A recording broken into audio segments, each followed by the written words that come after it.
Good morning, everyone. Welcome to the Tuesday, June 16th edition of the MMA OB Daily Podcast. I'm your host, as always, Adam Martin, and I'm joined by my good pal here, Cole Shelton, to recap UFC on ESPN 10. The title kept changing for that card, by the way, Cole. Like, it changed like 10 times.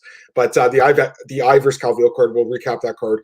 And, of course, we'll be breaking down this weekend's card, UFC on ESPN 11, Blaydes versus Volkov, which honestly is such a good card. Like, when I was breaking it down yesterday, Cole, in preparation for today's show, man, I was like, this card is so underrated. Like, there's so many good fights on this card, so should be good. And we got a bunch of news to talk about. Of course, as always, take anyone's questions.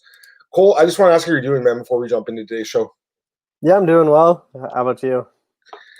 Can't complain too much. Like, I started golfing again. It's nice out, right? There's actually courses and ranges open now, so it's not bad, Cole, but I'm ready to start going back to normal life, but who knows what the future holds, man. It's like every day I wake up and I just hope for good news about, COVID and stuff, but it's just the same. It's crazy, man. So hopefully in a few months, everything clears up. But, we really are lucky as MMA fans. And, it is easy to complain, honestly, with the criticism of that card on last Saturday was fair, especially going into it. Like, on paper, the card wasn't like a UFC standard card, like standard caliber card. Having said that, Cole, we are so lucky we get to watch fights. Like, I watch, baseball. Imagine you're just a baseball fan. I'm, paying attention to what they're doing. They're not probably going to play this year. So it's just brutal. At least we have something to watch. And honestly, the card was pretty good. So we're going to recap this card first, UFC on ESPN 10, Calvillo versus and I'll start with the main event, Cole. We'll work our way down the card. And then, of course, we'll break down UFC, Blaydes, Volkov. I just want people to jump into the chat before we break down the card. So let's talk about and Calvillo, Cole. Main event of the evening. I should say picks. You had a great night picks, Cole. I got to give it up to you, man. 9-1, I believe. And 8-2. I had the main event in the first fight wrong. That's right, the main event, yes. I went 7-3, so it was okay. But, the standings are tight. If you guys check MMAoddsbreaker.com, you can see how tight the standings are. Like, everyone – Cole was in the bottom, but he jumped, a couple spots up now. So it changes every week, Cole. We'll see what happens. Hopefully I win, but, you could definitely win too. All right, let's talk about this card. Main event, Cynthia Calvillo defeats Jessica Eye. Unanimous decision. Scores of 49-46, 49-46, 48-47. I scored it. I think I had 49-46 as well. I can't remember if it was the first or second round, but I had one of the first couple rounds. But yeah, Cole, I did predict Calvillo would win here. She almost got the submission a couple times. She had a dominant ground game in this fight. She's just a good fighter, man. Really, that's what it comes down to. She's a better mixed martial artist. That's exactly what I said, Cole, and I stand by it. Jessica Eye is just extremely one-dimensional. She's good at basically outpointing people that can only outpoint you, like fighters like Chukagian. She beat her. That's a big win for her on her resume, but it really wasn't that impressive of a performance. That's really what put her in this number one spot in this division. The fact that Calvillo came in here and steamrolled the number one contender speaks volumes to how weak this division is, Cole. It is probably the weakest division outside of women's 145, which is non-existent at this point. This division's weak. There's a lot of people arguing that they should just fold it, but I don't think they will, obviously. Valentina's the champ. They love Valentina. This is like her division. They basically created it for her. But the rest of this division, I just can't take these contenders seriously. I will say this, Calvillo, I am impressed. I've always been impressed by her, Cole. She has one loss in her career to Esparza in a close fight. That's it. She's a really good fighter. I liked her at this weight class. She looks strong. Cardio was great. I do think she could get a title shot. I don't know if she'll win that fight, but it is nice to at least have a fresh contender in this weight class. Give me your thoughts on her performance, Cole, and even what do you do with her now? Yeah, I just thought Jessica, she has good takedown defense. I thought she'd be a lot stronger than Calvillo, where I didn't think Calvillo would just be able to I thought Calvillo would be able to take her down, but I didn't think she'd be able to hold her down. I thought I was going to be stronger. I thought she could just kind of force her way up, which obviously didn't happen at all. Jessica Eye, I thought if she kept on the feet, she'd win the fight, but she just couldn't keep it on the feet. Yep. That's a big question of what do you do with Jessica Eye? She's missed weight twice in a row. Maybe the UFC says, hey, you got to go up to bantamweight, and we saw what happens at bantamweight. She just wasn't that good at bantamweight. She was too undersized. She's kind of that tweener where she's a bit too big for flyweight, a bit too small for bantamweight. And against the top bantamweights, she almost got cut before they made the flyweight division. As for Calvillo, I don't think she's going to get a title shot. I think she needs one more. Maybe you fight someone like Chukagian, who was tweeting that she wants that fight. Maybe you fight the winner of Lauren Murphy-Modafferi this weekend. I don't think Calvillo should get after just one win over. I think she just needs one more, but she could be a force at flyweight other than against Shevchenko because we know how good Shevchenko is. Yeah, Shevchenko's great. Okay, so I want to talk about a few things you said there. I'll talk about Eye quickly. She's missed weight twice, like you said. the fight against Arujo, she missed by 5 pounds, I think. This fight was 0.25 pounds, but apparently she was holding onto the towel, according to Cynthia Calvillo, which is obviously controversial. She did end up making the weight. Cole, she lost I think it was 25% of her purse for missing the weight. So it was costly, only 0.25 pounds. But yeah, I mean, 2 fights in a row. She's too big for this weight class. She has to move up to bantamweight again because she can't make the weight. Why is she fighting 125? She can't make the weight. I don't know if they'll give her another chance. They might. That'd be really kind of them to do that. If she goes to bantamweight again, I just don't see it going well for her. As far as Calvillo goes, man, I just disagree. Like Cole, this division's really weak. She just beat the number 1 contender though. So why should she have to fight Chookagian, who's ranked number 2? Calvillo has wins over 1 and 3. She also has a win over Joanne Calderwood from a couple years ago. It's a dominant win. So she has wins over 1 and 3 in this division. JoJo apparently is going to fight Shevchenko. Dana White said they don't have the date yet, but I'm guessing in September, Cole. Maybe. I'm thinking it's probably going to be the co-main event on the Khabib card with Gaethje. That makes sense to me. They kind of like that pairing, I think, Khabib and Shevchenko. But yeah, man, I just think that she can get the title shot off this because she just beat 1 and she's already beaten 3. So why should she fight Chookagian? Why should Chookagian get that opportunity? I know she beat Antonina and she looked good in that fight, but here's the thing. Just say Chookagian does outpoint Calvillo, which she could easily do if they fight. Then you lose Calvillo as a contender. Why would you want to do that? If you're the UFC, you're desperate for contenders. And you mentioned Modafferi and Murphy. Yeah, the winner of that fight, I think, should probably be up there in the rankings, but they're the second lowest fight on the card this weekend. So that the UFC clearly doesn't care about that fight. Because why else wouldn't they put in the main card, Cole, if it was going to be for a title shot or a number 1 contender spot? So to me, that's the question too. I think Joanne gets that next fight. They might give Calvillo another fight. She said she wants to stay active. If she wants to stay active and fight again, that's fine. I just think she could actually fight for the title right now. I'm not saying she'd win, but it's just like Dana said, it's exactly like Gilbert Burns. When you beat the number 1 contender, you should get a title shot probably. And especially when she did it in convincing fashion, Cole. The fight wasn't close, Cole. She won almost every round. All right, so move on to the next fight here. Marvin Vettori beats Carl Roberson. First round finish via rear naked choke. Wins performance of the night as well. So he had a nice night. 148,000, Cole, with the bonuses. So a nice night for Marvin Vettori. I think he deserves a top 15 guy, man. I mean, no doubt about it. Arguably top 10. You look at the rankings, Cole. I believe Jocko's 15. Why not give him Jocko? I don't know if Jocko has a matchup. I think he does have a fight coming up, actually. He has a fight coming up, Cole. No, he just fought recently. That's right. So he beat Anders, right? Okay, so yeah, why not do that fight? Because honestly, Vettori needs to fight a ranked opponent at this point. The guy's really good. Yeah, I think Jocko, someone like Brad Tavares makes sense because he's kind of on that skid. Maybe see if Vettori can pass Brad Tavares. I think he should get a ranked guy. He should get someone I think Brad Tavares is probably the ceiling where Vettori should get right now at 12. Yeah. I think anyone 15 to 12, like Ian Heinisch, Omari Akhmedov. I know they already fought to a draw, so maybe you do that fight again, which makes sense. But Vettori definitely needs a ranked opponent next after that win. No doubt about it. By the way, just the rankings, man, they're just so bad sometimes. Why is Brad Tavares number 12? When was his last win? The guy barely fights anymore. He's a guy that I respect a lot, Brad Tavares. He's a grinder. He's been around the UFC for 10 years. But, why is he ranked number 12? He does have a win over Jocko. I guess that's what's keeping him up in the rankings. But, that's his best win. And that's over 15. So, really, to me, a guy like Heinisch probably should be above Brad Tavares at this point. And honestly, if Vettori fights Tavares, I would pick Vettori for sure. Not even quite. I think everyone would. So to me, that's just further proof the rankings suck. All right, next up, this is an underdog that you picked, Cole. Charles Rosa. Oh, by the way, sorry, Carl Roberson, 5-pound weight miss. Does he move up in weight? I think you have to. If you miss by that much, I think. And it's really his second miss because the reason they never fought in Jacksonville is because Roberson got hospitalized during his weight cut, which probably means he was going to miss weight. So I think the UFC has to force him to go up. I like Carl. He's decent. He's got some potential. And he's got athleticism. That move he did off the Superman leap off the cage to get out of the guillotine, that was sick. I don't know if I've ever seen that. It was great, but he still lost by submission again. Well, 3 submission losses in the UFC. So this guy's ground game is just not good enough, I don't think. But 205. I don't think he's going to do too well there, man. He might be one of those guys who's just not really UFC caliber, because you just can't make he can't make the upper weight class and or the lower weight class, and the upper one he's have problems with. All right, Charles Rosa defeats Kevin Aguilar via split decision, and Andre Fili defeats Charles Jourdain via split decision. So 2 split decisions on the main card here, Cole. Who do you think won these 2 fights between Rosa Aguilar and Fili Jourdain? I thought Rosa and Fili won, but I thought Fili was more convincing. I don't think it should have been a split. I thought he won the first 2 rounds. I don't get how people are saying Fili won that first round. He got knocked down. I know there was a takedown, but The round was super close, and to me, like a knockdown is worth a lot more than a takedown where he didn't do that much. Like, sure, he was landing ground and pound, but he wasn't as close to finishing the fight as Jourdain was when he knocked Feely down. The Rosa Aguilar fight, it was super close. I wouldn't have been surprised if it went to Aguilar. I think that's the end of the road for Aguilar. I thought that was kind of a loser goes home matchup where Rosa's just not an active guy.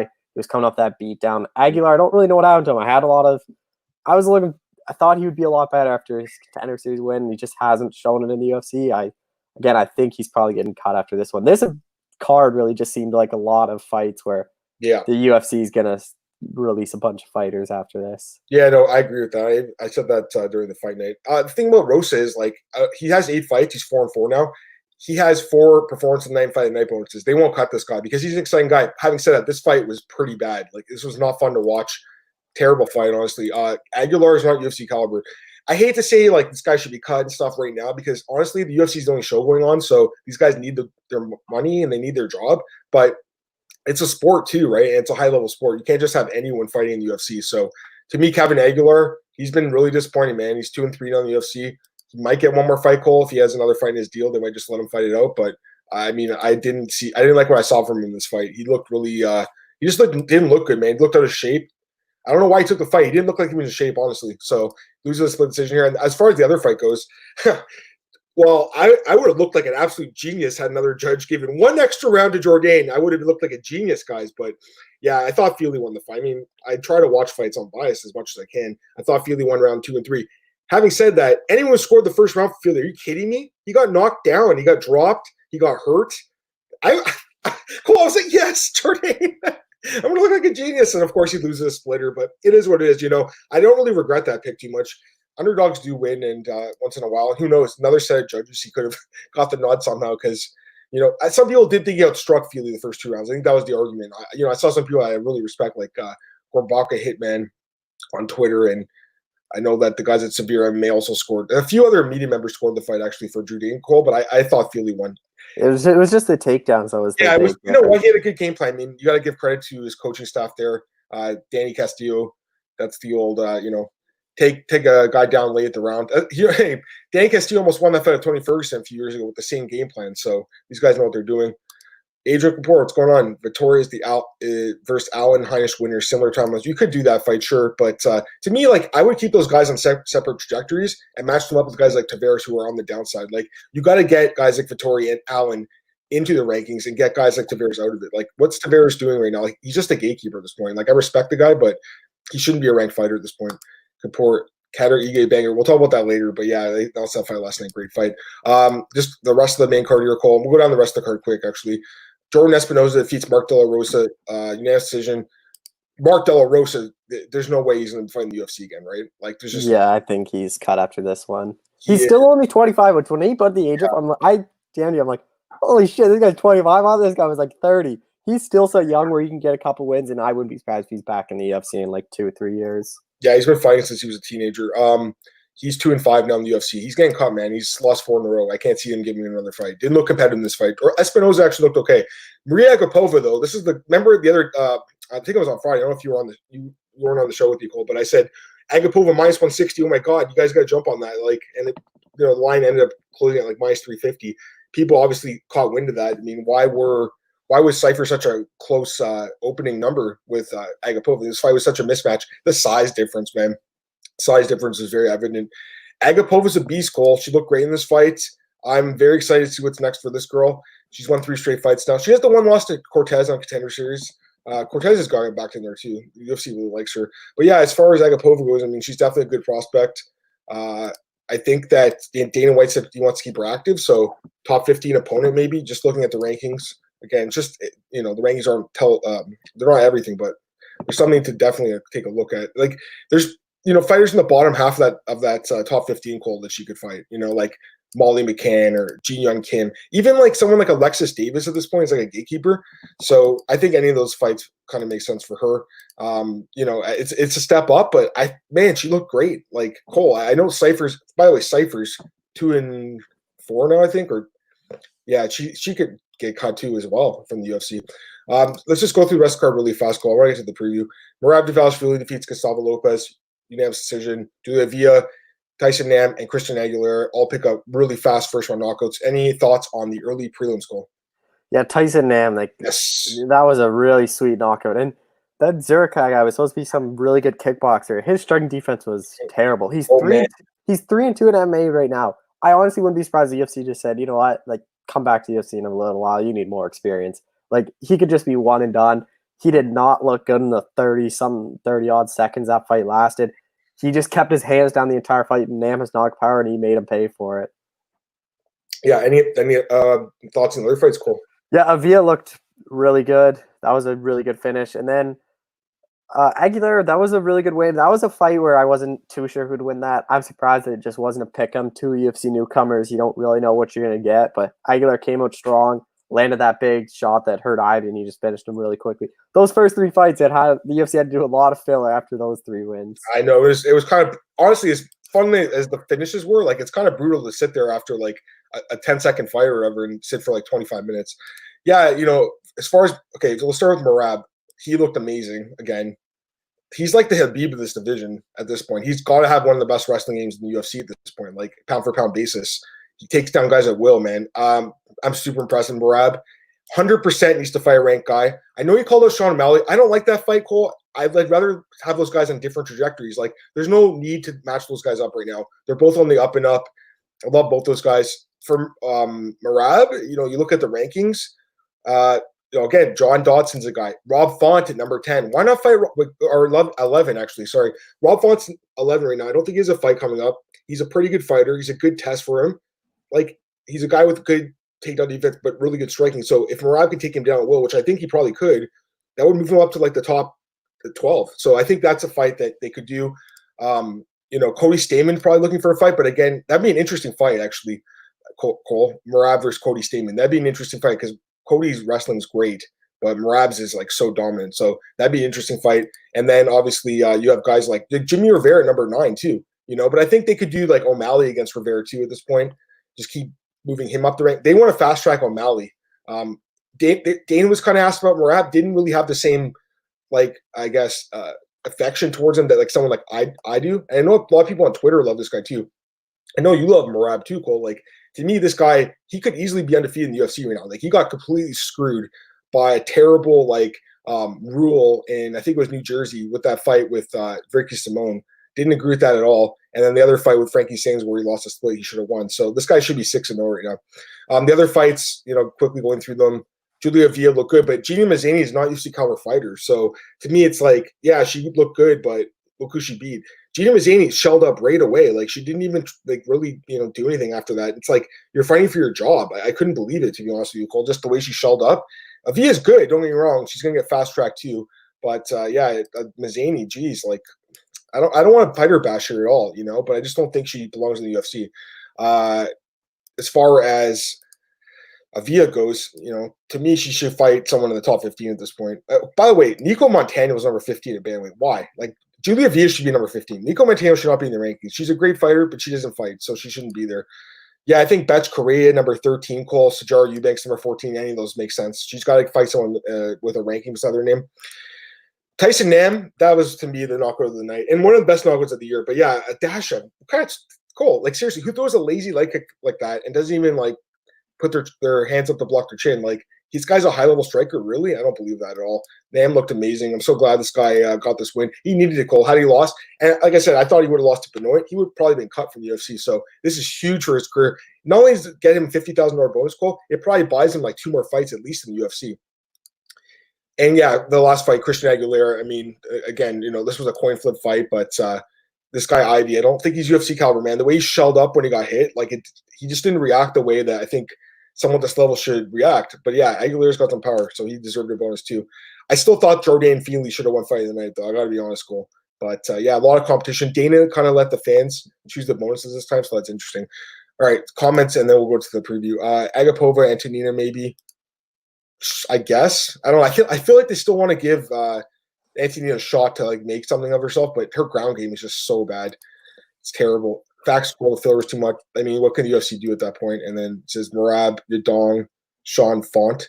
Sure, you can do any of those fights. You can mix and match any of those guys. And Marlon Vera is kind of the odd man out right now. He was ranked 15. O'Malley took a spot, but we all thought that Vera beat Yudong, so he's kind of got screwed here a little bit, Cole. But yeah, any of those guys you match them up in some good fights. All right, that's it for this card. Now let's go to Blaydes Volkov. Like I said at the beginning of the show, man, this is a great card. I'm really looking forward to this card, Cole. I'm looking forward to talking about it with you. I predict there'll be a lot more upsets than the last card. I think you're going to see like 5 upsets, maybe. You know, like half the card could be upsets. I think almost every fight in this card has upset potential. Like, there's like really like a lot. Go ahead.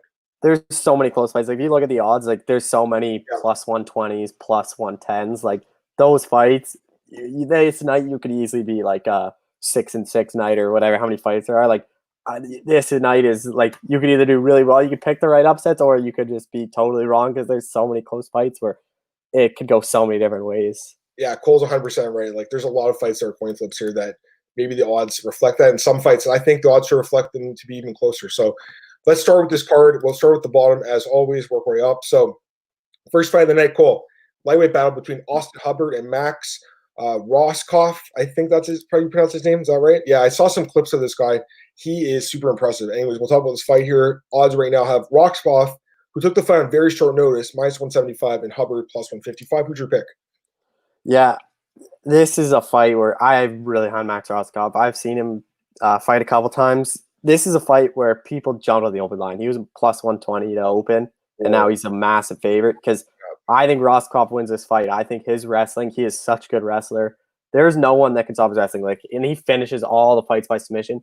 Austin Hubbard's a guy that we've seen what happens when he fights really good wrestlers, Marco Batson, Davey Ramos. He gets taken down at will, and he just gets held there. I think Roskopf would do the same thing. Even though it's a short notice, his wrestling, I don't think many people can stop it. I don't think Hubbard can stop it. Roskopf's just going to take down Hubbard at will. I don't know if he'll be able to submit Hubbard. Hubbard's a tough guy. He can take a lot of shots, but and on the ground, his ground game looks okay as far as jiu-jitsu, but I think Roskopf's going to get a decision win just by out-wrestling Austin Hubbard. Yeah, this fight is interesting for sure. The short notice, obviously, Joe Silva, he withdrew from the fight. I don't think he said why, Cole, but hopefully he's okay. Anyways, yeah, I got to go with Roskopf too. Man, this guy's impressive on tape, guys. He really is. Like his ground game's sick, you know. So I think that the grappling is going to be his realm, and I think he'll be able to take down Hubbard. Having said that, like 4 days notice, man, 5 days notice. So that's obviously a concern. Hubbard's been actively training. I'm sure Roskopf has been, you know, working out and getting in shape for a short notice opportunity. I'm sure his manager told him, you know, you could get in the UFC soon, but you know, the short notice kind of freaks me out a little bit. Well, having said that, I mean, you know, especially if you got him a plus 120 at the opener, you obviously had to jump on that. My pick's going to be Roskopf. I think he actually probably get a finish goal. I think he could possibly submit Hubbard in this fight. So I guess I'll go with submission, although a decision could definitely go down as well. To see if the odds are. No, we don't have odds for that. But actually, yeah, no, we don't have odds for that. We just have it over-under. And honestly, that can go either way. But if their odds are really good on him by submission, I would take a shot. If it's like plus 300 or something, I don't think it will be. Maybe plus 200. That could still be with a shot. I think he could win the fight like that. But it could be a decision as well. Either way, I do like Roskopf. But having said that, you know, I would kind of look for a prop.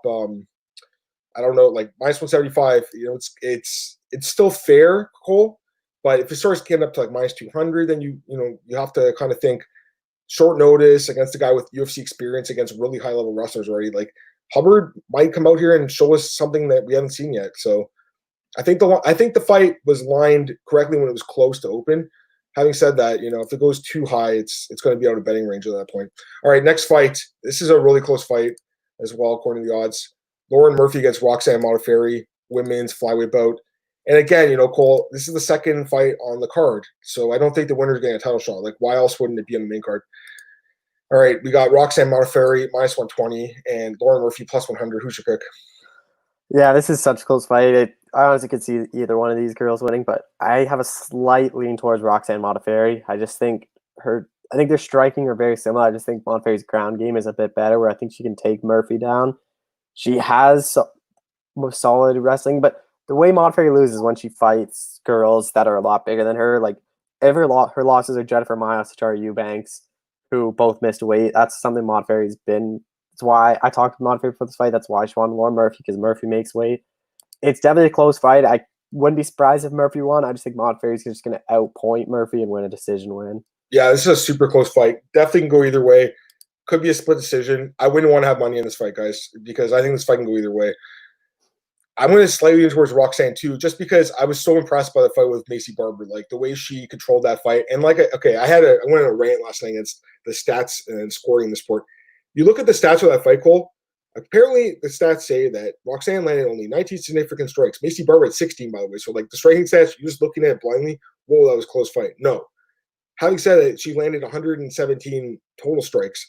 Whoever's doing the fight metric, I don't believe that at all, man. They need to like have someone review that because to me, that fight call, all I remember is it just being an absolute beatdown with a lot of ground strikes being thrown. So, I gotta say that. But yeah, as far as this fight goes, it's close, man. Just because the styles match up so similarly. They both don't really have good striking, but they both stay busy on the feet, so they can kind of like fool the judges a little bit into thinking they're actually landing. Grappling games, they're both kind of grinders.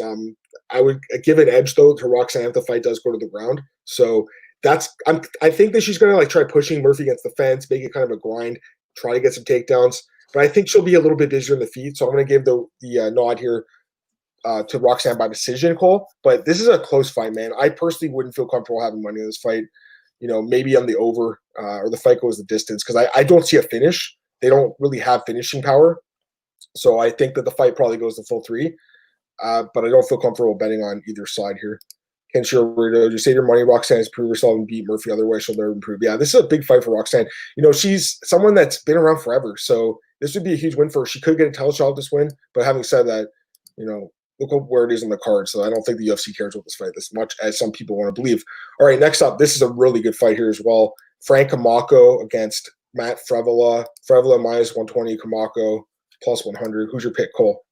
I have Matt Frevola here, and I really like these odds. I think he should be a bigger of a favorite. I just think he's better everywhere. I know Kamako is a former welterweight. I think he's going to be bigger in there, but I think Frevola on the ground is a lot better than Kamako, and I think on the feet he's the better striker. I think no matter where it goes, Frevola can even finish this fight. I wouldn't be surprised if we see a TKO win over Kamako. I wouldn't be surprised if he submits Kamako. Frevola's looked really good lately. 2 wins over Jalen Turner, who had a lot of hype on him, and then Luis Pena, which is a really good win. Pena's a long guy, so he knows what's like fighting a bigger guy. I just think Frevola on the feet is going to be a lot busier. I think he might be able to hurt Kamako. But again, on the ground, I think that's where it's going to be the difference. I think Frevola can just take Kamako down, probably submit him. If not, he'll get a clear-cut decision. Yeah, I do lean towards Frevola too, but I think it's a closer fight than what you're saying, Cole, personally, because if Frevola can't get the takedowns, the fight stays standing, Frank Kamako is going to have a huge advantage on the feet. The guy lands 6.68 significant strikes per 15, so or per minute. So this guy is throwing a crazy amount of strikes. If the fight stays standing, he could win. But having said that, I think Frevola can get takedowns, and I think he can possibly submit Kamako just like Beneil Dariush did.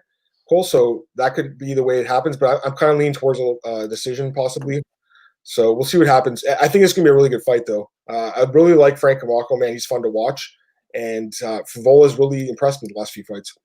All right, next up, another really close fight called Courtney Casey against Jillian Robertson. Robertson minus 120, Casey plus 100. This is a close one. Who's your pick? I'm going with the slight underdog, Courtney Casey. I was just really impressed with their last win over Romero Borello, submitting her. And I know she's a former strawweight, but she actually she's bigger. She's 5'7", Robertson's 5'5", and she has a 4-inch reach advantage, which I think will be big here. On the ground, I think they're very similar, but I just think Robertson, who she's beaten and how she beat them aren't UFC caliber girls like Sarah Froda, Veronica Macedo. She does have win over Marla Khan and Emily Whitmire, which are good, but her losses are kind of when she fights that next level up, like Buena Silva and Macy Barber. I think Casey's just a bit better, well-rounded than Robertson. I think on the ground, she might be a bit better on the feet. I think she's just going to be more active. So I think Casey's going to edge out a decision. But again, this is another close fight that I probably wouldn't put money on. I think I would put money on this fight because I really like Courtney Casey in this fight, Cole. I think she's going to win this fight probably by submission. I think that she's really underrated, man. She's got so much experience. She's lost a lot of really close fights in her career. She's fought everyone, though. So she's been impressive. The last fight with Romero Borella, that was so impressive. And as far as why are you pronouncing Camacho's name like that? Sorry, man, I pronounced his name wrong. My bad, dude. All right, as far as Courtney Casey goes, yeah, I think she's going to win this fight, Cole. I think a plus 100, you got to take a shot on her, man. Robertson's been finished a few times. I'm not too impressed with her. I think she's got some potential. She can beat some of the lower-ranked fighters in the division, but, she can be finished, man. She's been finished twice now in the UFC. Casey's battle-tested. She's fought everyone. She's been impressive. She just fought a couple weeks ago, and she looked good. So, Courtney Casey plus 100. I think that could be our consensus dog in the night. I really do like her in this fight. All right, next up, we got Oscar Piechota against Marc-Andre Barriault. Another close fight. Piechota -125, Barriault +105. Who's your pick? This is such a tough fight to call because I don't think either of them are UFC caliber. Both on 3-fight losing streaks. This is going to be a loser goes home. I'll favor Marc-Andre Barriault slightly. I just think on the feet, he's probably a bit more powerful. He hasn't shown much in the UFC. He lost to Sanchez, Jocko, and Jungle Park. He has a split against Jocko. He had some success on the feet. I just think against Piechota, we've seen him get knocked out. We've seen him have problems on the ground. I think Barriault is going to be a bit stronger where he can control where the fight goes. But again, this is a fight I wouldn't put money on just because I don't think either of these guys are UFC caliber. And it really, when it's these two low-level guys, you don't really know what's going to happen. Yeah. Pablo's here. What's up, guys? How's it going, man? And I just want to get to this comment. My bad, dude. You know, honestly, like, I can't pronounce every name correctly. I try my best, but there's some names that I just have a problem saying. So, you know, I had, you know, when I was younger, I had some speech issues, but I think I've cleared up most of them. But yeah, that name, sorry I butchered Camacho's name. It's just hard for me to say that name for some reason. All right, as far as this fight goes, Barriault versus Piechota. Yeah, you know what, Cole? Again, me and Cole don't even talk about the fights beforehand, so I have no idea what Cole's thinking. I don't want to know what he's thinking because I want to go here blindly and just, you know, give our honest opinions. I like Barriault a little bit too. I mean, I don't know if I'd bet on him because he hasn't even won a fight in the UFC, Cole. But Piechota is such a clear fade to me. Like, he's been terrible in the UFC. He gets finished every fight. Barriault at least has been like pretty durable, and he's kind of like grinded these fights out and almost won these fights. He is 0-3, but those fights could have gone either way in some cases. Like the Jocko fight and the Sanchez fight was pretty close. So, you know, Piechota, everyone raved about his ground game coming in the UFC. Hasn't really shown it too much. I think he's been a really big disappointment personally, Cole. I haven't been impressed with him. Barriault, I haven't been impressed with either, but a little bit more so. So Barriault by decision, I think, or possibly he could finish this fight as well. But, you know, would I bet on it? Probably not, because they're both guys on, you know, 3-fight losing skids, and those are not the kind of guys you want to bet on, in my opinion. All right, next up, women's strawweight bout. Tecia Torres against Brianna Van Buren. Brianna Van Buren -190, Torres +165. Who's your pick?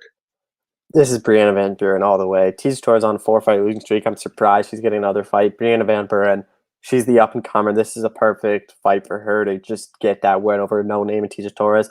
Tecia Torres, although look who she's lost to, Jessica Andrade, Joanna, Weili Zhang, and Marina Rodriguez. Those are all top-quality opponents, but I just think Van Buren's going to be stronger. She'll be able to take down Torres on the feet. She'll be more active than Torres. This is more of a fade on Torres, and I'm just really high on Brianna Van Buren. She won that Invicta tournament. I just think she's better wherever the fight goes. I think Van Buren might even be able to finish Torres. Torres is really durable, so maybe it goes the distance, but I think Brianna Van Buren wins this fight. This is a close one, man. I don't like the odds. That's for sure. I don't think she should be -190. Tecia Torres, I'm not a fan really of her game. I don't like the way she fights. She's just a point fighter. She has no finishing ability whatsoever. Look at her. Out of her 15 fights, 14 of them got the distance. Like, who wants to watch her fight, really, you know? Having said that, she has tons of experience against high-level competition. She has some good wins. What was the name? Paige Ranzan, Angela Hill, Michelle Watterson. So she's fought the best of the best, has wins, but 4 straight losses. How can you trust her here, right? Van Buren, she's really small, but, man, they call her the bull for a reason. She's super aggressive. Looked good in her last fight against Souza. 4 straight fights. Hasn't fought in a year. That does, you know, kind of worry me a little bit, the ring rust, possibly, but I slightly got to lean towards Van Buren, but I think it's dog or pass, honestly, because I think Torres could outpoint her. Having said that, just from what I've seen of Torres, I don't know if she really wants to fight anymore. Like, I know she went back to school recently, a couple years ago or something. To me, it seems like she's kind of checked out. Like, she hasn't been very competitive. She loses again, 5 straight losses, Cole. No way she's staying in the UFC. You can't have someone on 5 straight losses unless you're like, I guess like BJ or something, but it's very rare, Cole. So Van Buren by decision is my pick, but I think Torres could win if she really fights her potential here. And just getting some comments here. Kenshiro likes Torres. Yeah, I mean, the odds for sure. You know, I think Torres dog or pass. Tecia versus Brianna, shortest fight in MMA history. 4-11 versus 5. Yeah, Tiny Tornado. Kevin Scott, what's going on? Chances we see both in cage lady cut after the same card. We'll talk about Pennington's fight first, and then I can answer your question. Good money for Torres. I think she'll win because taller than Van Buren, 1 inch taller than Van Buren. Yeah, she could win. I think so too. But I'm going to slightly lean towards Van Buren just because of the aggressiveness. I think that aggression will win her the fight. She's beating nobody. She beats Souza, who was a decent fighter, I think, in Invicta, and then the other win was over what's her name? Kaylin Curry's not that great. But yeah, I'm with you. Like Torres has so much more experience. I also there was a comment here. Where is it? Ken Shiro said, never bet on two guys fighting for 4 losses in a row. Yeah. I said the same thing about Pachota and Barrio. Don't bet on that fight. It's not worth betting on. And same with Torres. That's why I wouldn't bet on her, because she has lost 4 in a row. So how do you trust her to snap that losing skid? I just think that the odds are a little bit too high in Van Buren's favor. Last fight in the prelims for Colton. This is another tough fight to call, I think. Clay Guida against Bobby Green. The odds are pretty lopsided, surprisingly, in my opinion. Bobby Green minus 235. Guida plus 195. Who's your pick? Yeah, I don't really get the odds. I think this is, again, a dog or pass. I think Bobby Green's probably going to win the fight. I just think Guida is obviously past prime. I think Bobby Green, I don't think either of them are, they're both on losing streaks. Guida's lost to Jim Miller, a quick submission. Bobby Green lost to Trinaldo and Drakkar Close, which aren't terrible losses. I just think Green's going to be a bit better on the feet. I think he can keep this fight standing. I think if Guida gets down to the ground, I think he can have a lot of success against Green. But again, this is dog or pass. I just don't think you can lay minus 235 on Bobby Green at this point. Let's go get this comment here. Where is it? Pavlo said, Tisha, 18 fights in her career, 17 decisions. I forgot about her tough fight. So yeah, she had that one win over Lima by submission. It was so surprising, in my opinion. He also said Brianna beat Souza. She's pretty good. As far as Ken Shearer had a comment, how'd you guys do in Ivers Cup? Pretty good, call it a good night. As far as this fight goes, Cole, I don't agree with the odds at all. Why is it minus 235 Bobby Green? I'm a huge Bobby Green guy. I love the guy. We had him in the parting shot back in 2013 when he beat James Krause, and he was, awesome. So, I like Bobby a lot. He's great, but he's very inactive these days, and he's not really a guy you can trust, I don't think, as far as betting on fights go. Like, look at his record. It's so inconsistent right now. He's lost. He's won 5-1 in his last 7 fights. Like, how do you bet on a guy like that? You can't. Pavlo says Bobby's won 1 fight in 6 years. I agree, Pavlo. Bobby, I love Bobby. Don't get me wrong. He's a good fighter. Great boxing, good takedown defense. He's a good fighter, just super inactive. Clay Guida, here's the thing about Guida. So he's 38. That scares me, obviously. And he's also lost a bunch of fights by stoppage, like Jim Miller, Oliveira. Having said that, look what he did BJ. He beat BJ, grinded him out. He grinded out Eric Koch. He actually finished Joe Lozon. Clay Guida has great performances once in a while. In this fight, Bobby could keep it standing, just kind of outbox Clay Guida. And I think that's, I guess, what the odds makers are thinking and the people betting on him thinking. But I think Clay Guida can just win on aggression and takedowns. I think he can grind Bobby Green out, man. Plus 195 in a fight that I think is a coin flip. I have to go with Clay Guida here. Bobby Green can win the fight for sure. He matches up pretty well against Clay Guida, but look at look at his career. Look at the experience he has, man. He's fought everyone, and he has so many big wins. Anthony Pettis, Rafael dos Anjos, Nate Diaz, and you know how he won those fights, Cole? Takedowns. He can get takedowns and grind guys out. I think he can do it to Bobby Green. I think he can push against the fence, get a few takedowns, and win a decision. So plus 195, I gotta go with Clay Guida here. I just think there's value on him. All right, commenting from Kinshiro. He had a big night. Good for you, Ben. All right, next up we got the main card here. Catchweight bout, 160 pounds, Cole. Jim Miller against Roosevelt Roberts. Roberts making a quick turnaround. Roberts minus 225. Miller plus 185. Who's your pick? Yeah, this is a classic prospect versus veteran matchup. I think this is going to be a changing of the guard fight. I think this is a win this is a fight Roosevelt Roberts gets a win over a big name in Jim Miller. Jim Miller he's getting past his brand. Like, he obviously had that really good win over Clay Guida, but lost to Scott Holtzman. He just kind of got outworked in that fight. I just think Roosevelt Roberts is going to be able to outwork Jim Miller. He's going to be a lot fresher. He just fought. He's going to have a cardio advantage. I think he can just really have solid aggression on Jim Miller and try to tire Jim Miller out.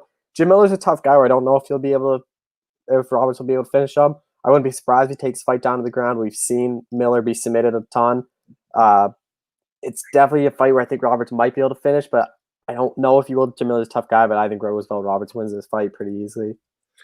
Yeah, you got to go with Roberts here because he just fought. He looked great against Brock Weaver, but this is a step up for him, man. Jim Miller's a battle-tested veteran. He's kind of like Clay Guida. He's been around forever, and once in a while he has an amazing performance. So he's a guy that can submit people from out of nowhere. He's really good. Also, Roberts beat or lost to Vince Michelle, and man, he didn't look good in that fight. So I think Miller could beat him possibly. Adrian Kapoor thinks Jim could sub Roberts. Yeah, it's possible. I will pick Roberts. I think he can probably grind decision out here, Cole. I don't really see him finishing Jim Miller, although I guess he could submit him.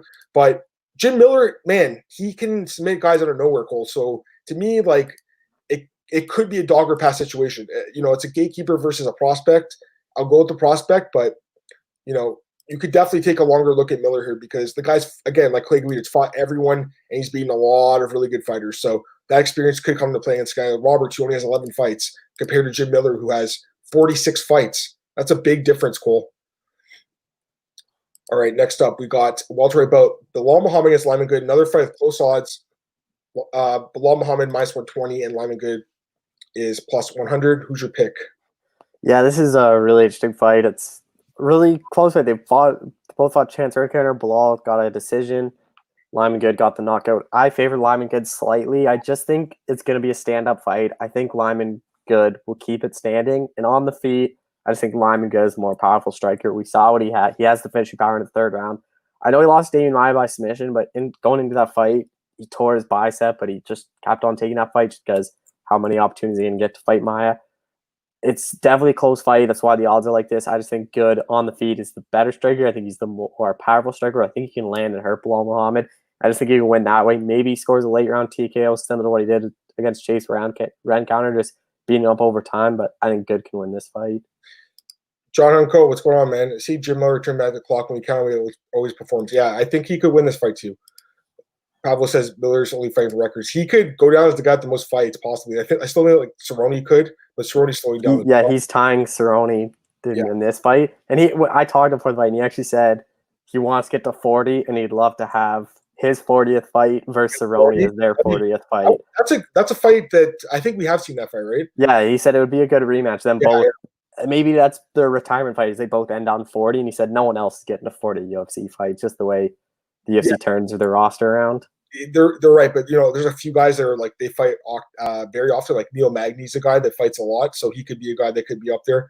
Calvillo says Roberts fought tough recently, fighting in a short cage. Yes, he was on the Contender Series. John Hunko's here, and Adrian Cooper says, "What's up?" He also says Bilal is one of the most underrated guys, 170, and Pablo says Bilal's going to win. Okay, so now Cole, I love you. How do you break down this fight without even mentioning Lyman Good had coronavirus and didn't train and was sick as hell? Come on, Cole, you got to bring that up, man, because to me that could be something that definitely impacts his performance in this fight. I think it's a super close fight too. I think Good could win. You talk about the power, Cole, like you said. He's got tons of power, and the fight with Rencounter was impressive. But I can't bet on a guy who was so sick. Like he said, he was, quarantined and he was like really ill. He's fighting 2 months later. I don't know, man. That bothers me. I think it's a close fight, but Bilal with the wrestling and the activity, I think he can grind it out for a decision. It's a close fight though, but that kind of thing could be the difference in the fight, and what to me is a really close fight. So, I think it's definitely worth mentioning at least that the guy was first fighter, I believe, that announced he was tested positive. And since then, we've had a couple other guys, Jacare, Eric Silva. By the way, we haven't had any positive tests since Jacare, right? No. The Heinisch cornerman guy was the false positive. And I think that's it. Cater's coach got sick. But other than that, I mean, the UFC's doing a good job. But yeah, I think that could be something that you definitely have to think about when picking this fight. Having said that, I mean, Good, man, he's got a lot of power. He has a lot of power, so he could beat Bilal by knockout. We have seen Bilal finished before by Vicente Luque. Lyman Good just looks in shape with the steroid uses in the past. He has tested positive for steroids, so yeah, that is a fact. Bilal could sub a gas to Lyman, maybe in the third round. I'm kind of leaning towards a decision, but it is a dangerous fight, man, because you guys. Trust me, Lyman Good, you don't get punched by him. He's got a lot of knockout power. He gave false positives too. Same with Claudia. John says, I believe Lyman only took a couple weeks off, got back in the gym with Burgos prepared. That's good. Burgos' coach got sick, I think, as well. That's good. But yeah, I mean, it does concern me though, John, honestly. Like, it does bother me a little bit. It was only 2 months ago where he pulled out of that fight, short notice, and then announced that he had that. So maybe it doesn't impact the fight, maybe I'm overthinking it, but you got to look at every edge when it comes to every fight when you're handicapping the fight. So to me, that's something that could come into play. All right, next up, we got a women's bantamweight fight between Raquel Pennington and Mary Renault. Another really close fight, Cole. Raquel Pennington minus 150, Mary Renault plus 130. Who's your pick? I'm going with Raquel Pennington. This is a more of a fade on Mary Renault. She's 42 years old. I just think she's past her prime. 2 straight losses, Kat Zingano, Yana Kunitskaya. Hasn't fought since March of last year, so it's obviously a long layoff. Raquel Pennington fought earlier this year. The decision loss to home. Before that, beat Irene Aldana by split. She has wins over like Misha Tate, Pet Correa, Jessica Andrade. She loses to the top girls like Amanda Nunes, Jermaine Durand, Holly Holm. She beats people she's supposed to beat.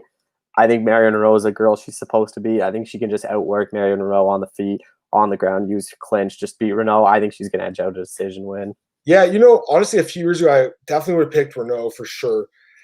This is a tough one, man. I think Renault can win the fight. And honestly, coming into this, I was going to pick her, but it's hard to get by that age, 42. She is the oldest fighter in this division. She's one of the oldest fighters in the UFC. And Pablo says Renault's fighting her birthday. She's going to be 43 on this fight. So that's one of the oldest fighters in the UFC. And, the fight with Kunis Cameron Zagano, like she looked really just like she's on the decline. Having said that, she's had some good performances. She submitted Andrade. She beat McMahon. So she can finish people, but I don't know, man. It's tough. Raquel Pennington is hard to finish. Most of Renault's wins are by finish. If the fight goes to 3 rounds, it's probably going to be Pennington by decision. I wouldn't bet on Pennington. I don't really think she's that great of a fighter personally, but I'll lean towards Pennington actually, Cole, now that I think about it more. I did agree with your breakdown for this one. The age, 31 to 42. I think Rocky's also on the decline, but it's really hard to bet on someone who's actually going to be 43. Other than Anderson Silva's 45, he's the oldest fighter in the UFC. Little Nog's 43. And I think Lennox, what? I think he's probably 42. Doom's also up there in age. And I think it's heavyweights that are old. There's a lot of older heavyweights. There's like 5 or 6 guys over 40. I think Overeem's also 40 and a few other guys as well. Good poor. Renault's legit Wonder Woman, mad respect. I have a lot of respect for her too. She fought in the UFC in her late 30s. She had some nice wins. Do you guys remember her UFC debut against Alexis Dufresne? That was such an impressive performance. Her boxing that fight, she looked incredible. So she looked amazing, but really is kind of just an up and down through her career. She beat those girls like 5 or 6 years ago. Exactly. That's the thing that bothers me. Aldana beat Pennington, in my opinion. I had Aldana there, and I really wanted her to win, but I thought Pennington with the takedowns probably grinded it out. Pablo says Romero's 43. That's right. Yoel's also up there in age as well. Yoel, he could actually be even older. A lot of those Cuban guys, man, people don't really think that their ages are correct. But yeah, Yoel Romero is an absolute monster. Honestly, though, Cole, like I don't know. I personally wouldn't put this fight on the main card. I think I would have had Roxy and Murphy instead because I think that's a more important fight. But I would have put Kwanko for Vola. Yeah, that could be fight of the night too. That could easily. Well, actually, I didn't get your. Well, actually, this is going to be my pick for fight of the night. Yeah. Speaking of, this is the best fight in the card. Shane Burgos against Josh Emmett, featherweight fight. They just announced Ige Cater last night. Someone asked earlier, I can't remember who it was. I think it was Adrian, but he asked us to talk about that fight quick. So, as far as that announcement goes, what a fight that is. But let's get to this fight. Josh Emmett against Shane Burgos. Right now we have Shane Burgos minus 135, Emmett plus 115. So close odds. Who's your pick? Yeah, this is such a close fight. This is it's a big step up for Shane Burgos. Like, if you look who we fought, it's just been Godforo, Pepe, Calvin Kattar before Kattar was the top 15 guy, Kurt Hallbach, Cub Swanson, Makwan Amirkhani. But he's looked really good, especially in that Makwan Amirkhani guy fight. Josh Emmett, 2 knockout wins over Michael Johnson, Mirsad Bektik. It's such a close fight. I think Burgos can just pick and move for the first round. But the thing with Emmett is he only needs to land one. And I think he can land one. I think he can catch Shane Burgos. I think he can finish him second or third round, similar to what he did against Bektik, but just later on in the fight. His power, I just don't think he can avoid the power hand for 15 minutes.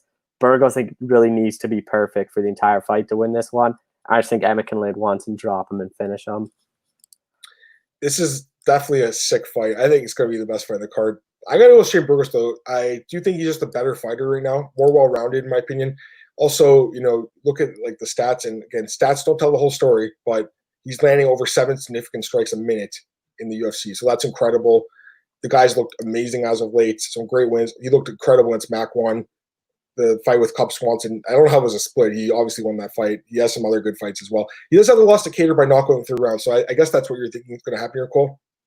Josh Emmett he's a guy that I've underrated, man. I got to be honest. He's a guy that I pick against quite often, and he does win. The last fight I had him against Mirsad, but I remember the Michael Johnson fight. I really liked Michael Johnson in that fight, and then I thought he was losing the whole fight, and they came back and got that 3rd round knockout. Ricardo Lamas was a guy I didn't think he'd beat, and he knocked him out, though he did miss weight. But we saw what happened against Desmond Green, got outpointed. Jeremy Stevens knocked him out, so he's not a guy that is unbeatable. He can lose. The thing with Josh Emmett that I don't like in this fight, and I do think Josh is a really good fighter, but He's 35, so he's one of the oldest fighters in this division right now against Burgos, who's right in his prime at age 29. Emmett's probably at the tail end of his prime. If he wants to make a run, he needs to win this fight. He wins this fight in impressive fashion. He could get a title shot possibly. Same with Burgos. They win against get a big knockout here. They could jump up to that number one contender spot, or not number one, but top 5, I guess I should say, not number one. But yeah, my pick's going to be Burgos to win decision. I think he can just kind of outwork Josh Emmett and avoid the big knockout punch. But definitely a close fight and a competitive fight, and I think it's going to be fight of the night. Pavlik, Shane Burgos. John says, Emmett brings a shotgun, Burgos brings pistols. Hard pick. Fans will definitely not be disappointed. Such an important fight for both. Great fight. Love this fight. Adrian, Burgos won't get lazy like Johnson will tag up Emmett for the unanimous. That's kind of what I'm thinking as well. Pavlik says, Emmett didn't beat no one ranked. Lamas, Bektic. Yeah, at the time, Bektic. I don't know. Is he still ranked? I don't know. No, not anymore. After he lost to Ige, Ige took his spot. When he beat Lamas was definitely ranked, although he did miss weight for that fight. We got to mention that. But yeah, he knocked him out when he was ranked guy. And Michael Johnson, I think, was in the bottom 15 as well. Yeah. Probably. So I don't think what you said was correct, Pablo. What was I going to say here? There's a question here from Masio. Masio, what's going on, buddy? Adam, what do you use for betting? For Quebec, Montreal, use Lotto Quebec. I don't know what that is. Can you guys bet on fights? Like, I'm guessing that's like OLG here in Ontario. Yeah, probably. You can't bet on that. Like Proline, is that what he's saying? Proline, yeah. I hate it too because I don't think you could. Maybe they changed the code, but I don't think you could just bet on one game. I think you have to. Yeah, you have to do like at least 3. That's like, and it has to be even the same sport, which is so stupid. Yeah, the rules here are really stupid. So you have to go online, obviously. I mean, Masio, there's a lot of websites out there that you can bet on. Go ahead, Cole. Just the best fight odds, if you just look that up. Yeah, every single one. There. Exactly. Go to bestfightodds.com. Love that website. Best website, Cole. I'm on there every day. Yeah, me too. It's the best website. Holy crap! These guys, I think they should have ads, man, because they would make so much more money if they did that. But you gotta love the website, man. But yeah, best fight odds. You look at all these different books. You got Pinnacle, 5 Dimes, Bet 365, Sports Interaction. Those are all good books. Bodog. They're all pretty legit. So take a look at those books, buddy. And yeah, they should be okay. But I just do your research on them because different books have people that said different things about them and stuff. But definitely take a look. All right, main event of the evening, Cole. Curtis Blaydes against Alexander Volkov. Great fights. Crazy odds for a heavyweight fight. Curtis Blaydes minus 400. Wow. Volkov plus 325. Who's your pick, Cole? I have Curtis Blaydes to win this one. I just think his striking against Junior Santos, that really impressed me. His striking has improved leaps and bounds, but his wrestling, I just think he'll be able to take Volkov down. I don't think Volkov will be able to hold him down. Volkov's normally a guy that has a huge reach advantage.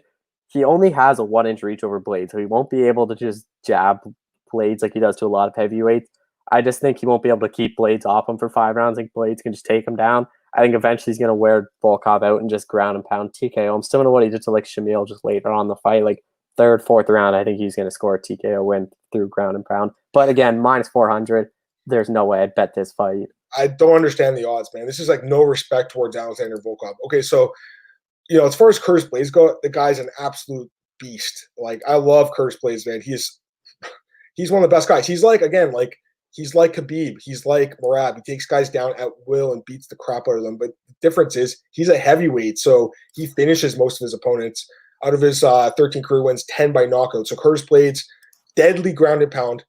But what I liked about the last fight with JDS, he kept it standing and knocked JDS out. JDS is on the decline. He's not the same guy he once was, and his chin's compromised. But Curtis boxed him up good, man. JDS does have good boxing skills. So that was really impressive. The Shamil fight, the way he took him down, called him, beat him up. Obviously, he's lost twice in his career to Francis Ngannou. Most guys do lose by knockout to Ngannou. Everyone except for Stipe and Derek Lewis. Everyone else has been basically knocked out by Francis. So to me, like, that's not a bad loss to lose to that guy. You're losing to the best guy in the world, really. So other than that, Curtis has been incredible in the UFC. The fight with Overeem a couple years ago, Cole, he just beat Overeem up. Now they train together, So he's getting better in the stand-up because he trained with Overeem. And we already knew he had great wrestling. Now, the thing is, though, Volkov is really good, and he's super underrated. He's actually won 6 of his last 7 out of his last 8 fights. The one lost to Lewis in a fight he was winning up until the last 10 seconds, got KO'd.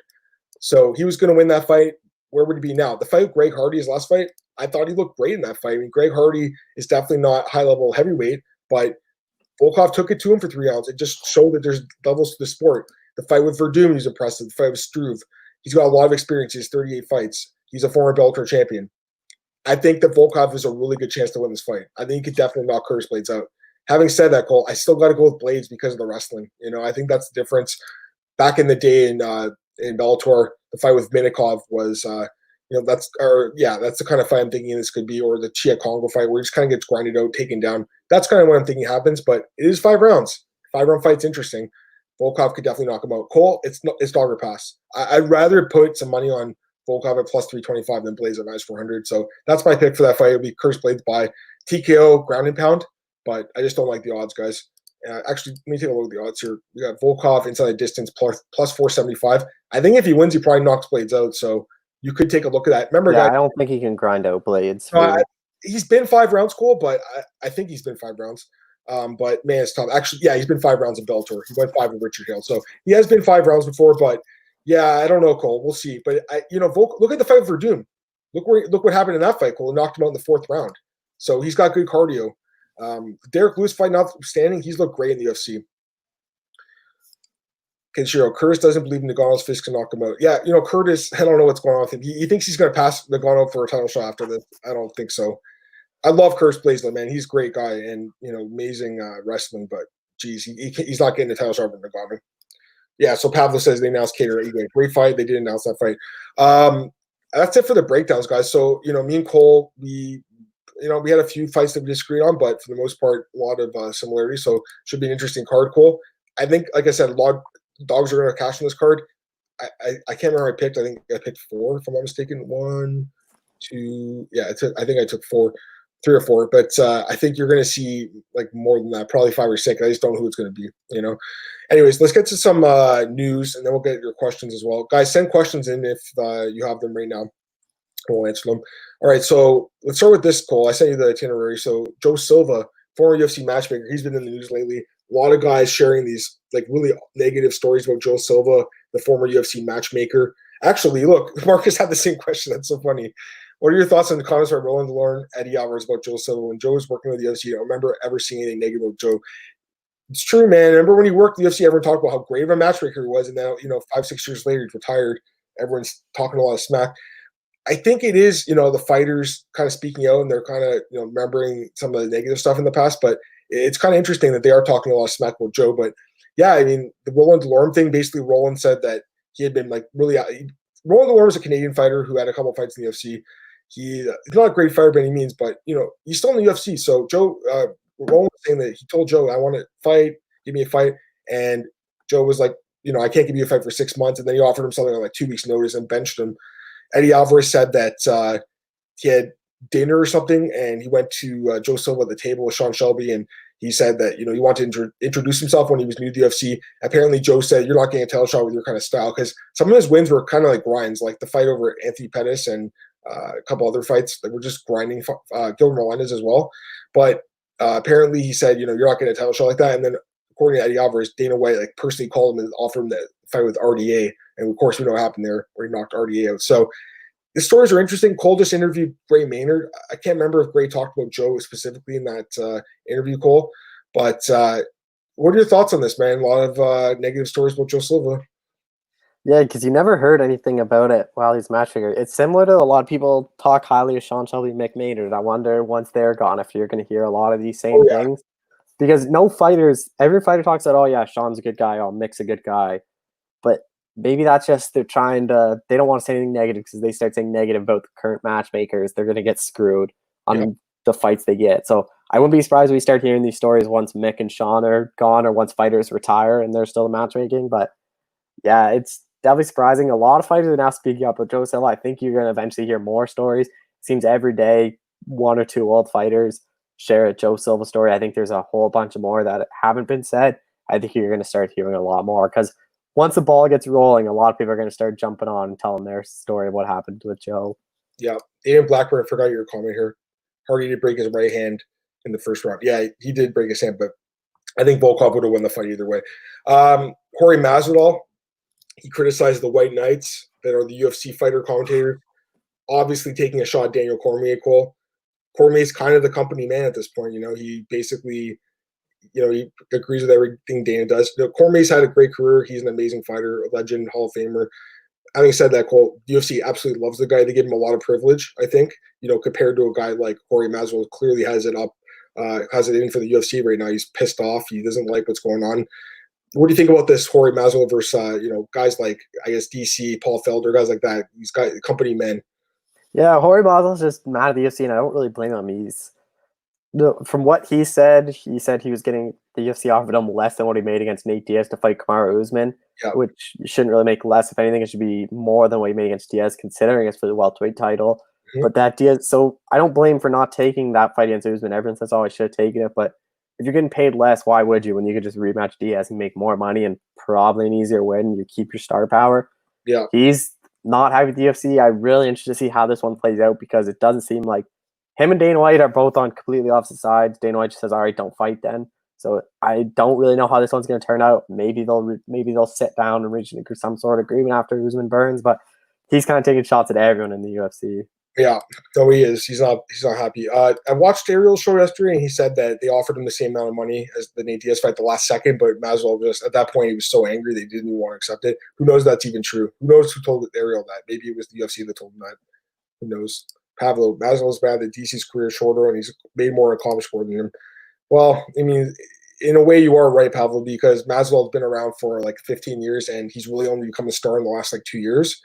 He's had a lot of ups and downs, but I think the guy is an incredible fighter. And, this is just something the UFC would do, man. You have a guy that has so much momentum, then you put him on the bench because of a contract issue. So it sucks, Cole. I feel like a lot of momentum's gone now from the wins over like Till and Askren, and the win over Diaz too. All right, Dana White, he said no to the Anderson Silva Anthony Pettis fight. This fight never made sense anyways, Cole. Like 145 versus 185 or 205, I should say. I mean, these guys just fight at different weight classes. Pettis, he's kind of at welterweight now, so I guess you could have did like a catchweight fight like 170 against Silva, but this fight was never going to happen. Yeah, I didn't really get this one. But that's the thing. Like, what do you even do with Anderson Silva? Because yeah, it's a great question. It is. I think he kind of has to do these weird fights that have no meaning on rankings against other guys that are out of a title picture that probably have no path back. Like Silva said he wants to fight his final 2 fights on his UFC contract. I could never see the UFC releasing him or telling him to not fight. I think he's going to fight those 2 final fights, but like who he fights, I honestly have no idea. No, it's a great question. I think, he could fight at 205 or 185 for his last 2 fights. He might just not want to cut weight. Actually, he kind of does want to cut weight because he was saying he wants to fight 178. He wants a super fight, man. I can't blame him. Like, even though the weight class is different, a fight like Conor McGregor it's kind of a fun fight in a way, and Conor doesn't have a fight right now. So don't you think that'd be a big pay-per-view, Cole? Like, even though Anderson's kind of like, I don't want to say washed up, but he's obviously on the tail end of his career. Wouldn't that still be a big fight, Cole? Conor versus Anderson? I'm not thinking it's going to happen, but they obviously were talking about it. It would be massive just because having those 2 names on a poster, Anderson Silva versus Conor McGregor, Silva's would be way bigger. It would be a striking match. I don't think either of them would want to take the fight down to the ground. So it would be really interesting fight just because Silva probably has more power just because he's bigger. Who knows what McGregor would do in that fight? McGregor kind of just wants these big fights. It would be a big fight for him. Another fight, just keep him active. He can have a win over Anderson Silva on his record if he wins. Like, it made sense just because what else are you going to do with those 2 guys? Yeah, no, I'm with you because I'm looking at the roster right now. The one fight that does make sense is a trilogy fight with Chris Weidman. I still need to do that fight. That fight is a big fight still. Cole, like it's not a pay-per-view headliner anymore, but I think I would watch that fight. You could do it at 205 and just say don't cut weight. You know what? Do it at 205 so they don't have to cut weight. I'm fine with that, Cole. I'd be okay with that. Just looking at the rankings because really, he really should be fighting a guy like, for instance, Sam Alvey. That'd be a kind of fight he could fight, but why would he kind of waste the last 2 fights of his career on a guy like that? I'm just saying, as far as where he is in the standings, that's kind of the guy he should be fighting right now. But just looking at the rest of the rankings, I mean, I wouldn't put him in there with guys like, Uzdemir or Reyes or something like those are crazy. Maybe you finally do the Rockhold fight too. Rockhold, yeah, that's another guy I was just looking at here. Another blown up 185. That could make sense. And then looking at 185, Romero. I mean, I know that Yoel's going to probably destroy him, but they're kind of in the same age right now and 2 big names. How about Uriah Hall, Cole? I mean, that'd be kind of interesting, right? Uriah Hall versus Anderson. So there's a few fights out there for him. Not a lot, but there's a few. I do think you'll probably see him fight at 205, though.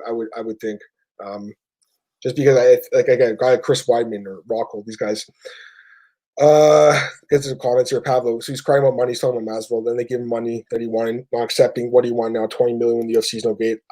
That's the problem right now. Obviously, that's the UFC's basically response is, we don't have fans coming in, so the revenues are down, so we can't give you guys more money. 20-year career, never won a title. Best he did is 3 fights. Oh, you clearly don't like Masvidal. There's some choice words there, my friend. Adrian Anderson, Rockhold's the move. Could be.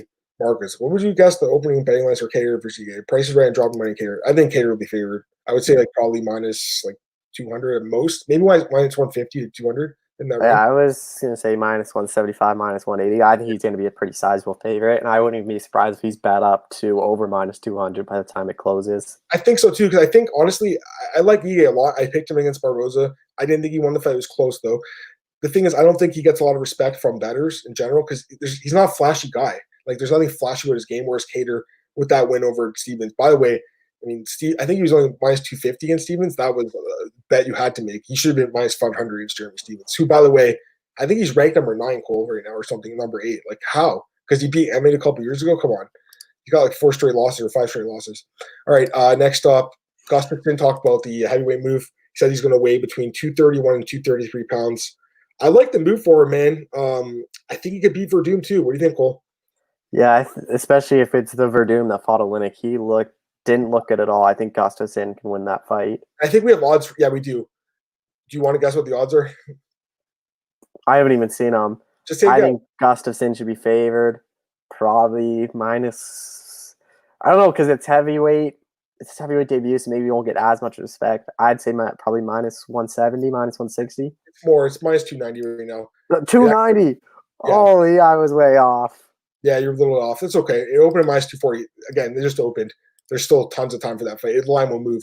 There will be respect shown towards Verdum because right now he's plus 245. Verdum's pulled off quite a few upsets himself, man. Who can forget what his ground? He can. We saw Anthony Smith submit Gus. Would you be surprised if Verdum could submit him? Can you believe it's been? You were a little kid at this point, Cole, but 10 years in 2 weeks from when Verdum submitted Fader. 10 years, unreal, man. The years go by really fast. Jeez. All right, Kapoor, Gus versus JDS and Yair. Oh yeah, that's another fight. JDS and Yair got announced. That's a great fight. I think it's a headliner, Cole, or is it co-main event? I can't remember. Yeah, it's on that DC Stipe card. Oh yeah, that's right. Yeah. Oh, great fight. And I guess insurance in case there's an injury, but yeah, hopefully they get Nagano on the card too. Or I guess he won't fight again, but at least as a backup, Cole. They should pay Francis to be a backup because there could be something that happens. Pavlo Verdum didn't even Chambers last night. No one to spar. He looked terrible in that fight with Olynyk. All he did was some boxing brothers night stuff. He looked bad. He looked out of shape. Just didn't look good. But this fight with Gus is interesting. Man, Nunes, Cole, she's talking about retirement right now. She says she has nothing else to accomplish. I don't agree with it. She's won 11 straight fights. She's at the primary. She's in the prime of her career. She's at the top earning potential of her career. If she retires, she's not going to make money. So why would she retire? She should keep fighting. She should fight someone like Aspen Ladd and make $500,000 to beat her up. Why would I personally don't think she should retire. I think she's got way too much time left in the game. But we have seen fighters like GSP retire at the peak of their career. So what do you think, Cole? Yeah, she is right. She has nothing else to prove. She's beat all the big names. Yep. If she retires, she goes down as a women's GOAT. She's need an answer. I was having a kid, so she's going to be a mom for a while. Maybe once baby's born, maybe she just focuses on being a mom and retires from fighting. Maybe comes back down the road, but. She is right. She has nothing else to prove. Anyone she beats, anyone she fights now, she's going to be expected to be. She's going to be a massive favorite. Yep. All those kind of big legacy fights are gone. She beat them all. So really, it's just is she motivated enough to fight those up and comers like an Aspen Ladd, like an Irene Aldana? Man, if she retires, that division looks so much worse, and 145 would be dead too. If she retires, you're going to have someone like Holly Holm and Aldana fighting for the belt. To me, those aren't even compelling, champions at this point. So. I hope she doesn't retire, man. I'd like to see her keep fighting, but like you said, Cole, she's got other stuff going on outside the octagon. Rafael dos Anjos, he called out Conor McGregor. Don't think he's getting that fight. Although, a couple years ago, 4 years ago, it would have been a really interesting fight, I think, when RD was at his prime. I don't think it's going to happen, Cole. And what do you think about that one? Yeah, I can't see that fight happening. Even for McGregor, I don't really see it happening. RDA's lost a bunch of fights in a row. It would be a fight where McGregor's supposed to win. If he loses, it looks bad on his record. Yep. I don't think there's enough stake for McGregor to take it because it's kind of a lose-lose for McGregor. If he beats RDA, sure, you're supposed to. If he loses, it's a really bad loss at that point. Yeah. So let's get to a few other things here, Cole, and we'll get out of here really quick. I'm just looking at Glover called out Jan Blachowicz. I watched the fight. I think he wants Moreta and Reyes to fight for the vacant belt or interim title or whatever. I'd watch the fight. I think Glover should be in that mix right now with those four guys. It's basically like a mini tournament between those four guys if Jones gives up the belt. If not, then it's either Jan or Reyes gets the rematch. Kapoor says Nunes versus Aldana, Ladd, or Valentina 3. Dana White doesn't want to do the Valentina fight. You could do Aldana or Ladd if they have an impressive performance. We'll see. But again, are those really compelling fights? Some people were saying Holly Holm could get title shot if she wins against Aldana. I don't want to see that rematch. Pavel, man needs the paycheck online, better herself when she fights. She should bet everything because someone bet was it 50 grand, I think, and they won or something. I can't remember what it was, but what, on Nunes? Or was it more than it was $1 million? It was $1 million. It was $1 million. Sorry, I was thinking about Juliet Villa. Someone bet 50K on Juliet Villa, and they won 8K. But it was an easy 8K, Cole. Same with Nunes. The thing is, if you're rich, you can make these bets on like locks. You can do it and just get some extra money. But I'm not rich, so I wouldn't make those bets. But Andre, what do you think? What's going on, man? What do you think about Cater? We kind of talked about it a little bit, just briefly. I do favor Cater in the fight. I just think the striking difference. And it's 5 rounds though, so that makes it interesting. Conor versus Cowboy, same as Conor RDA. Kind of, yeah. Pavlo. It's funny how RDA was mad at Conor when they're supposed to fight. Now he talks crap and he's begging to fight him. I don't know about that. They were. I don't know. I think it would have been a good fight 4 years ago. I don't even see what's going to happen here. Although you can't blame RDA for calling a shot. All right, that's all I have, Cole. I just see this Gray Maynard story now. I didn't read it yet, but apparently say it's Gray Maynard says Joe Silva asked him to break Roger Huerta's arm. Did you write that story? No. Okay, so I guess that's probably from the Sherlock interview, maybe. I didn't read the story, but that's funny. Let's see here. Marcus, you know what the ESPN TV ratings have been for Ivers Cup your recent UFC events? I haven't seen them. Yeah, I just saw them on Twitter. I mean, Jedi Goodwin put them on. Okay, Jedi Goodwin's a good follow, actually. On 908K. Okay, so a little bit under $1 million. It's pretty good. Pavlo, Anthony Rockmore bet on himself and lost. He lost a lot of money in the show. It's tough, man. Fighters can bet on. I remember asking Dana White this at UFC 165, I think it was. In the scrum, I asked Dana, I'm like, can fighters, bet on fights? What do you guys think? He's basically, yeah, you can bet on yourself, or you can bet on other fights. You can't bet against yourself. You do that, and it's like the Blackstock scandal from 1919 or whatever. So yeah, you can't bet on yourself. I know Anthony's a guy who likes betting on fights, so bet on himself and lost. Close fight. I thought he won the fight, but that's the judging the sport. All right, I think that's it, Cole. I think we're good. I can't even talk anymore. Plug your stuff, Cole. Let's get out of here. Twitter, @ColeShaw91. This week I have interviews with Josh Emmett, Roxanne Modafferi, and Jim Miller. Fighter picks for the main event. Everything else is always on my Twitter, whatever I do. You guys can follow me on Twitter @MMAdamMartin. I'm available at MMAAllTrigger.com, BJPenn.com, MMAratings.net. Got a bunch of articles out. Definitely follow me on Twitter and check out my articles. Podcast is Tuesday and Friday, so I'll be back Friday. Actually, got a special podcast here, 12 p.m. noon. And I got my good friend James Lynch joining me on the podcast Friday. So it should be a good one because James and me, we go way back. So we're going to talk about a bunch of stuff, fights, but also I know a lot of people want to know about the media and stuff. We'll talk about that, and it should be good. Andre, peace out, fellas. You too, buddy. Marcus, good show. I'm going to start a petition for 2-hour shows. Oh, man, you got to pay me more if you're going to do 2-hour shows.